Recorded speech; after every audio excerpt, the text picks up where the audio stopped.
Muy buenas, estimados estudiantes. Reciban un cordial saludo. Este es un video de la Cátedra de Matemáticas Básicas de la Universidad Estatal a Distancia de Costa Rica. En esta ocasión vamos a trabajar con la clasificación de los triángulos según su medida. La clasificación de los triángulos según su medida se da en tres tipos. Tenemos el triángulo equilátero, el triángulo isósceles y el triángulo escaleno. Vamos a trabajar cada uno de ellos por aparte. Entonces, el primero que vamos a trabajar es el triángulo equilátero. Y aquí tenemos una representación de qué es el triángulo equilátero. Las características de este triángulo equilátero es que poseen los tres lados congruentes. Además, que poseen sus tres ángulos internos congruentes. En este caso, cada uno de esos ángulos mediría un total de 60 grados.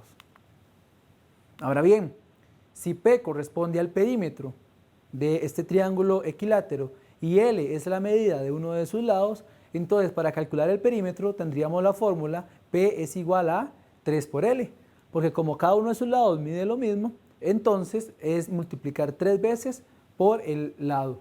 Ahora bien, si ya corresponde a su área y T es la medida de sus lados, entonces se tiene que, para calcular el área de un triángulo equilátero, basta con hacer esta fórmula que tenemos acá, que sería el lado elevado al cuadrado multiplicado por la raíz cuadrada de 3 y todo eso dividido entre 4.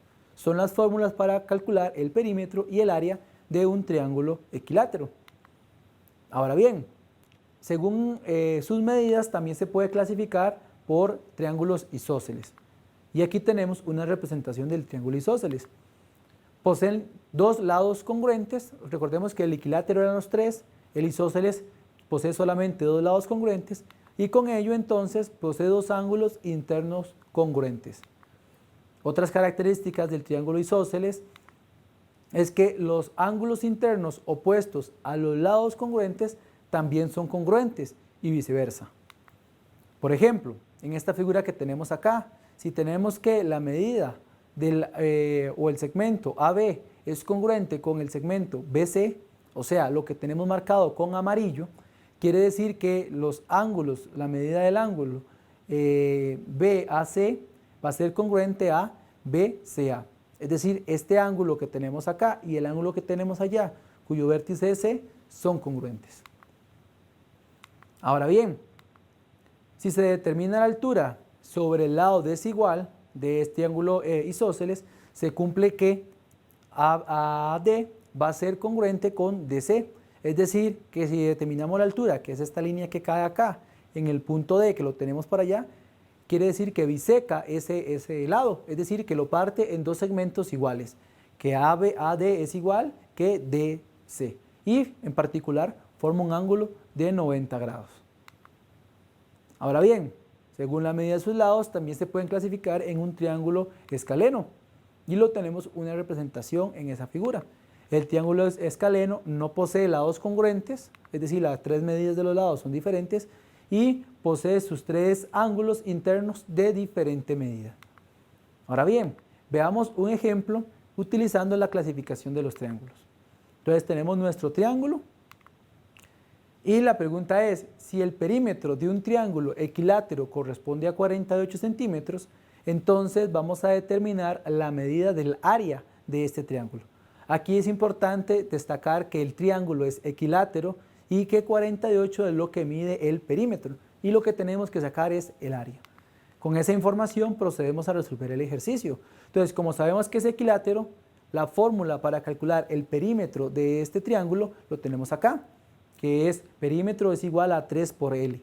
Entonces, como ya sé que el perímetro era 48, hacemos la operación. 48 es igual a 3 por L. Tenemos que despejar para ver cuánto mide el lado del triángulo. Lo hacemos despejando el L, es decir, el 3 que está multiplicando pasa al otro lado de la igualdad a hacer la operación contraria, es decir, a dividir. 48 dividido entre 3 es igual a L y eso va a ser igual a 16. Es decir, la medida del lado es 16. ¿Qué teníamos que averiguar? ¿Cuánto era el área de este triángulo? Ya con esa información, entonces recordemos que para calcular el área del triángulo equilátero, utilizábamos la fórmula que tenemos allá, L al cuadrado por raíz cuadrada de 3 entre 4.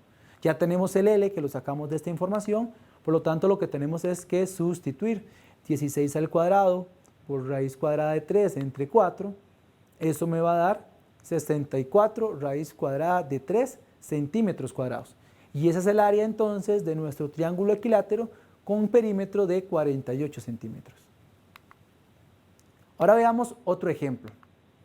Considere la siguiente figura y me dan esta figura. Según lo que vimos anteriormente, es una figura, es un triángulo isósceles. Entonces, dice que se tiene que AB es congruente con BC, es decir, los lados que están marcados con amarillo son congruentes. Y además se sabe que la medida del ángulo CAB es de 50 grados. Entonces tenemos que determinar la medida del ángulo AB y C. Veamos que la medida del ángulo ABC, que es lo que me están preguntando, es la medida de este ángulo que está acá, ABC. Y yo ya sé que la medida del ángulo CAB, que es este ángulo que está acá, mide 50. Y lo importante es saber que es un triángulo isósceles. Para resolver este ejercicio, entonces, vamos a trabajar con algunas de las características del triángulo isósceles. Como sabemos que la medida de estos dos lados son congruentes, entonces también sabemos que la medida del ángulo CAB va a ser igual a la medida del ángulo ACB, y era 50 esto. Es decir, que este ángulo de acá y este ángulo de acá vamos a medir 50 por ser un triángulo isósceles, puesto que los ángulos internos del triángulo miden 180 grados. Entonces, como estos miden 180 grados y ya tengo la medida de este ángulo y de este ángulo, ya puedo calcular la medida de este ángulo, que era el que me estaba solicitando, utilizando la siguiente fórmula. La medida del ángulo que yo quiero, que es el ABC, va a ser igual a 180 menos la medida de estos dos ángulos. Sabemos que cada uno de ellos mide 50, por lo tanto la respuesta va a ser 80 grados. La medida del ángulo A, B y C va a ser de 80 grados. Muy bien, estimados estudiantes, esperamos que este video haya sido de su utilidad. De parte de la Cátedra de Matemáticas Básicas, le agradecemos la atención brindada.